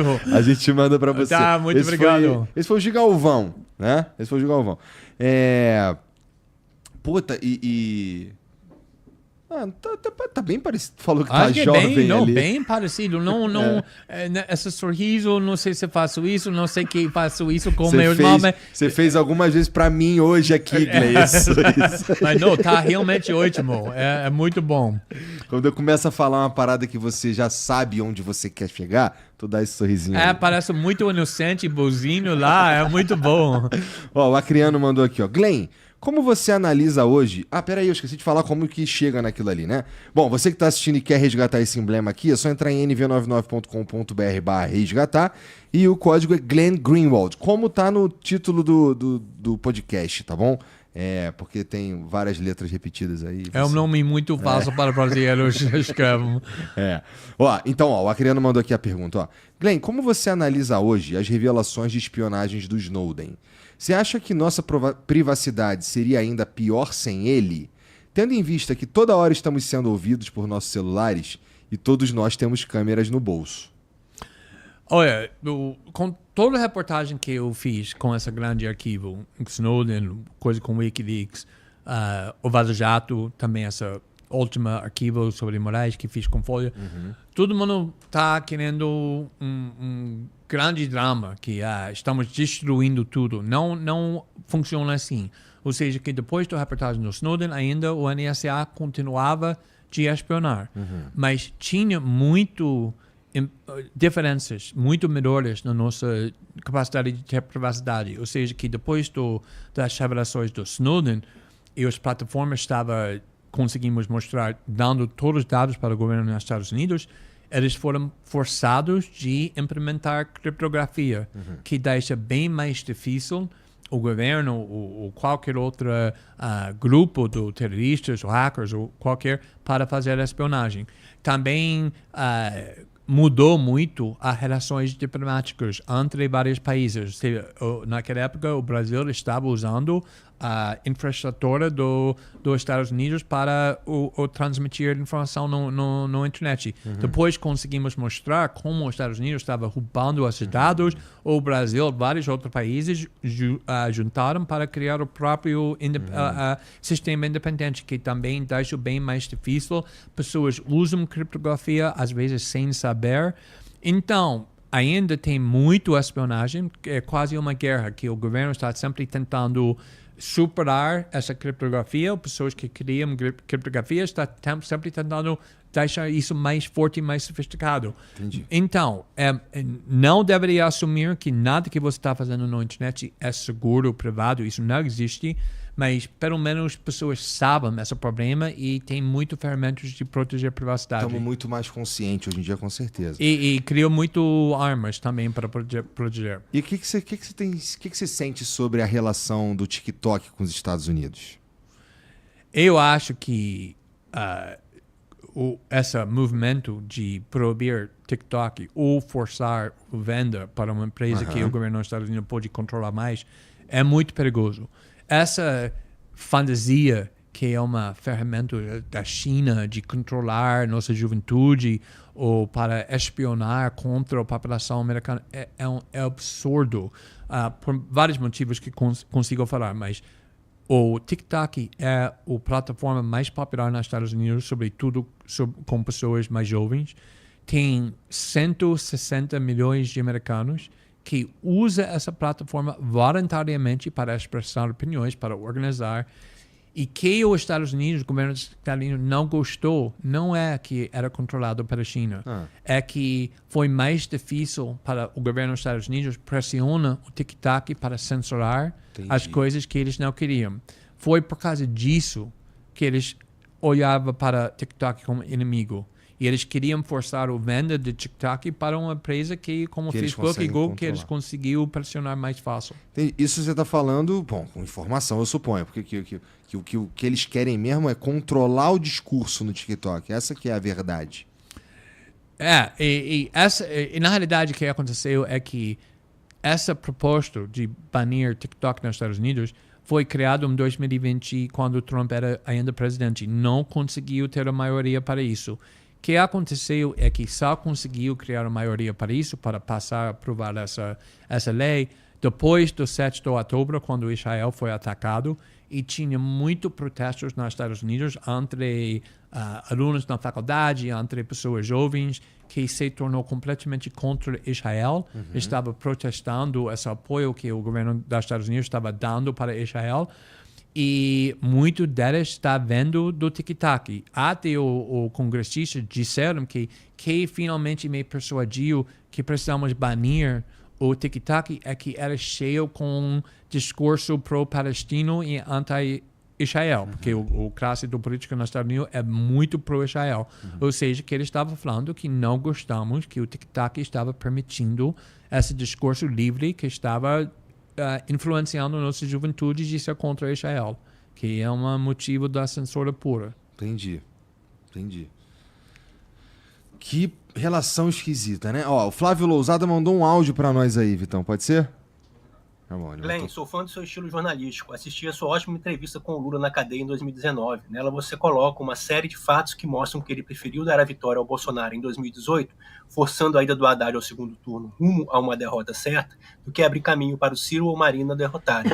Como dificilmente o Lula dá entrevistas sérias, já que sempre querem tudo bem combinado antes, tal como exposto por Datena e Vera Magalhães, eu queria saber mais sobre aquele raro momento de exposição da real face do Lula ao mundo, saber das suas impressões, algo dos bastidores. Essa pergunta feita por um estudante de jornalismo, pelo visto, né? Ou por um cara que escreve bem. Entendi muito bem até o final, que sobre a minha entrevista na Lula na cadeia em 2019, e tinha uma teoria muito comum sobre principalmente apoiadores do Ciro, que a Lula tinha uma escola. Ele conseguiu ganhar a eleição contra Bolsonaro, mas ele foi forçado de abrir mão controle da esquerda, porque não seria PT, seria Ciro com Marina ou com uma outra pessoa que tinha uma grande chance de ganhar Bolsonaro. Ou ele conseguiu escolher de perder para Bolsonaro, mas pelo menos ele manteve esse controle da esquerda, porque foi Haddad e Manuela no PT. E o PC do B. Mas a última parte foi... Não entendi essa parte bem. Dá um play na última parte pra nós aí, Vitão. Tá, é bom. Vai tacar tudo de novo. Vai lá, não tem problema não. Glenn, sou fã do seu estilo jornalístico. Assisti a sua ótima entrevista com o Lula na cadeia em 2019. Nela você coloca uma série de fatos que mostram que ele preferiu dar a vitória ao Bolsonaro em 2018, forçando a ida do Haddad ao segundo turno rumo a uma derrota certa, do que abrir caminho para o Ciro ou Marina derrotarem. Como dificilmente o Lula dá entrevistas sérias, já que sempre querem tudo bem combinado antes, tal como exposto por Datena e Vera Magalhães, eu queria saber mais sobre aquele raro momento de exposição da real face do Lula ao mundo, saber das suas impressões, algo dos bastidores. Bom, sobre como foi tua impressão geral do Lula. Eu vou falar, a primeira vez que eu entrevistei Lula foi em 2016, na época quando o Lava Jato estava crescendo, foi durante o debate do impeachment da Dilma, e todo mundo me falava que tem que cuidar com Lula porque ele é um cara muito carismático e ele pode te pegar muito fácil. Eu disse, não, eu sou jornalista, já entrevistei vários políticos nisso. Depois de 10 minutinhos, eu, sem perceber, estava pensando, meu Deus, esse cara está muito carismático, muito boa. Eu estava quase hipnotizado. Até eu me forcei de parar com isso. Mas realmente, ele pode falar qualquer coisa que você quiser sobre o Lula. Ele é uma talento política raro. É verdade. Isso não tem como negar isso. Me perguntam também sobre o que eu senti quando ele veio aqui, cara. E assim, se você entende que o trabalho número 1 do Lula é fazer você gostar dele, ele é muito bom nisso, meu irmão. Ele é um dos melhores profissionais nisso daí. Porque no fim das contas, se não votarem nele, ele não vira presidente. E pra votarem nele, ele precisa ganhar um concurso de Miss, que é meio como é, né? Então, nesse sentido, cara, o Bolsonaro também é gente fina pra cacete. Não, né? sem dúvida. Então sem dúvida. o trabalho deles, família, ser gente boa, sabe? Sem dúvida. Mas desculpa, eu te interrompi. Não. Mas eu vou falar alguma coisa que achei interessante, que naquela entrevista, em 2019, eu já tinha o arquivo do Vaza Jato nas minhas mãos. Só que ele não sabia disso. Ninguém sabia. E o tempo todo, durante essa entrevista, qualquer coisa que estava perguntando ele estava falando, Glenn, tem que investigar o Lava Jato, eu sou inocente, eu estava falando, ok, presidente, vou olhar para isso, mas não quero falar sobre isso, porque eu já sabia que estava falando essa outra coisa. Então, quando começamos o Lava Jato, e foi 3 meses depois que o STF soltou Lula da cadeia, baseado nessa decisão que não pôde ser preso antes de ter a terceira instância da condenação.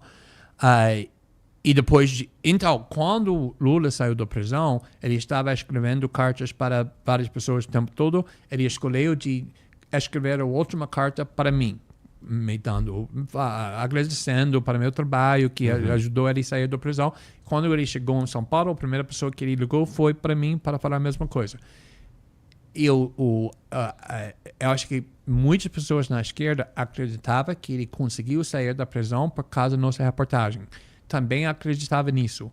Depois disso, eu percebi que não é isso. Que o STF, que afirmou as decisões do Moro o tempo todo, negou, recusou, rejeitou a pedido do habeas corpus do Lula para ser da prisão várias vezes. Ele estava totalmente comprometido de manter Lula na prisão, inclusive Alexandre de Moraes. O que eles concluíram é que a primeira prioridade do establishment foi para derrotar Bolsonaro, para não permitir Bolsonaro ser reeleito. E eles concluíram, acho que totalmente correto, que só tinha uma pessoa que tinha capacidade e potencial de derrotar Bolsonaro, e isso foi Lula. E por causa disso, o STF soltou Lula da prisão, não por causa da minha reportagem, mas usando minha reportagem como o pretexto de anular o condenação do Lula. Na tua opinião, o establishment odeia mais o Bolsonaro. Por que você falou isso aqui ao longo da conversa? Sim, exatamente. Né? Exatamente. Então, Lula, eu perguntei Lula na primeira entrevista, você falaria que seu partido está cheio com corrupção e tem um problema grave da corrupção? Ele me disse, eu acredito sim, mas não é diferente do que qualquer outro partido. A corrupção é dentro do sistema, não um partido ou outro. Pô, que é verdade, na minha É verdade. Ó, o Ivan Diniz mandou: você considera que as acusações de corrupção contra Lula eram infundadas, mesmo depois dele ter sido condenado em diversas instâncias? por juízes profissionais e ter somente, depois de muito tempo, ter tido seus processos invalidados pelos ministros do STF, a gente começou a dar uma arranhada sobre isso aí, mas quer comentar essa? Não, sim, eu, antes de ser jornalista, eu era advogado. Então, eu acredito muito, talvez mais do que tudo, na necessidade de ter um processo justo antes de punir alguém. Isso era minha casa no Vaza Jato. Eu sempre falava, minha casa não é Lula livre, é a falta do processo justo. Por que não era processo justo? Aqui a gente chama de devido processo legal. É preciso devido, exatamente, que é garantido para a Constituição brasileira. É porque o Sérgio Moro estava conspirando com a força-tarefa da Lava Jato o tempo todo. Ou seja, que está violando a primeira obrigação do juiz de manter a distância entre as duas partes. Não pode ser envolvido, atuar como procurador. E quando o juiz, na primeira instância, está obviamente tentando condenar o réu por qualquer motivo e não atuando como juiz, o processo todo está corrompido. Então, eu não consigo falar que Lula é culpa de crimes da corrupção, nem inocente. Eu quero ver, e eu falo isso sobre a mesma coisa com o Bolsonaro. Quando pessoas me perguntam, você acha que o Bolsonaro está culpado com essas joias na Arábia ou na vacinação ou golpe? Eu sempre falo, eu quero ver um julgamento com todas as evidências apresentadas e depois uma decisão, depois um processo justo, com um processo devido. Eu falei a mesma coisa do Lula. Ele não tinha um processo justo ainda, então eu não consigo opinar sobre isso. Tá. E realmente, mas eu acredito que o Brasil é cheio com corrupção. E, obviamente, PT foi no centro do Brasília quase 20 anos. Mas, mesmo assim, antes podemos condenar uma cidadão e botar essa cidadão na prisão 10 anos, precisamos garantir, não para essa pessoa, mas para todos nós, que tem um processo limpo, justo, com todas as coisas que um processo justo exige. Começando com neutralidade da juiz, que o Lula não tinha. Eu já ouvi argumentos como, cara, não tem prova, e tem os outros caras que falam, óbvio que tem prova, é só olhar no processo. Tu deve ter visto o processo. Sim, mas o problema, e talvez isso é difícil para entender sem ser advogado. Tá. O juiz, na primeira instância, tem muito poder de definir o caso. Ou seja, que quando chega na tribunais superiores, se o juiz está sendo corrupto, fazendo irregularidades como juiz, isso vai contaminar o processo todo. Então, mesmo que outros tribunais afirmaram que o Moro fez, isso não é muito interessante para mim, porque o Moro foi quem decidiu qual evidência vai ser permitida, qual não vai, qual testemunhos pode ser ouvido, quem não vai, pode contaminar completamente o processo. Por que isso não é mais... Por que as pessoas não falaram mais isso também na época? Porque, assim, parece uma informação chave isso daí, que eu, por exemplo, acabei de descobrir. Eu não sou advogado. E a ideia de que, tá bom, foi mesmo condenado por um monte... E assim, não é nenhuma questão de defender ninguém. Foi mesmo condenado por uma galera, mas se... Aí, eu entendi que se o processo, o primeiro lá, se ele tem alguma impureza, vou chamar assim, ela vai se repetir. É isso? Exatamente. Entendi. Ou seja, que a única coisa que o juiz, o tribunais em cima do o juiz na primeira instância pode ver é que aconteceu no processo original. E o que aconteceu no processo original é determinado por um juiz, e se ele não é imparcial, o processo vai ser completamente contaminado. Então, isso não quer dizer que o Lula é inocente nem culpado. Eu quero ver um julgamento com toda a evidência apresentada por um juiz que está atuando como um juiz e não como um procurador, como o Sérgio Moro fazia. Acho que... Não, é outra mesmo. O Ivan Diniz mandou mais uma aqui. Nos Estados Unidos, como funciona uma investigação conduzida pelo MP? Aqui no Brasil, um juiz precisa autorizar qualquer tipo de ação policial que vá tolir direitos do investigado. Grampo, busca residência.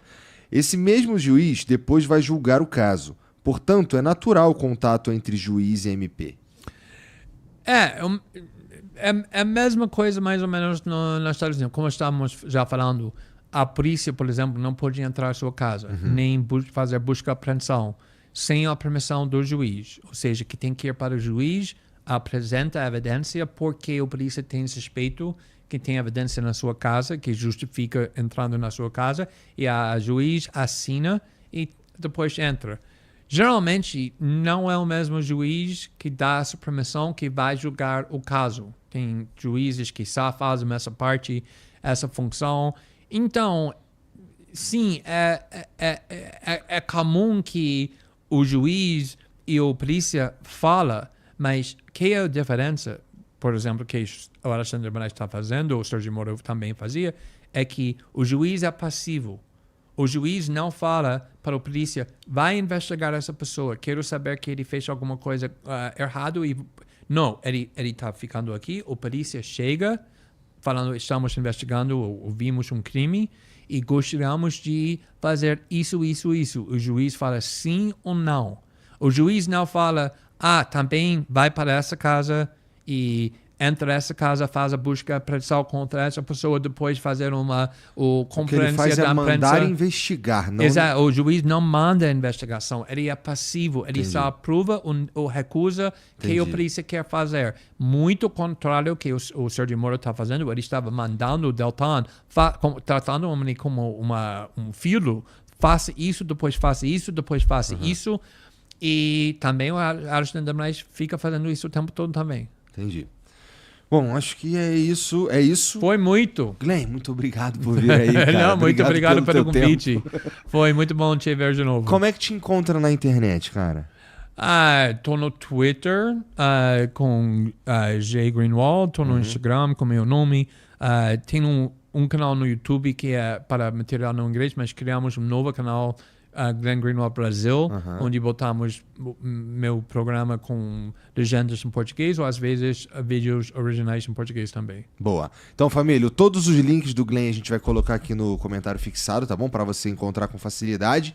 E se quiser sugerir aí algum outro convidado ou um tema pra gente fazer aqui no Flow, o Discord tá aí na descrição, tá bom? Obrigado por todo mundo por assistir. Glenn, obrigado mais uma vez. Obrigado a você. E a gente se vê depois, tá bom? Beijo. Tchau.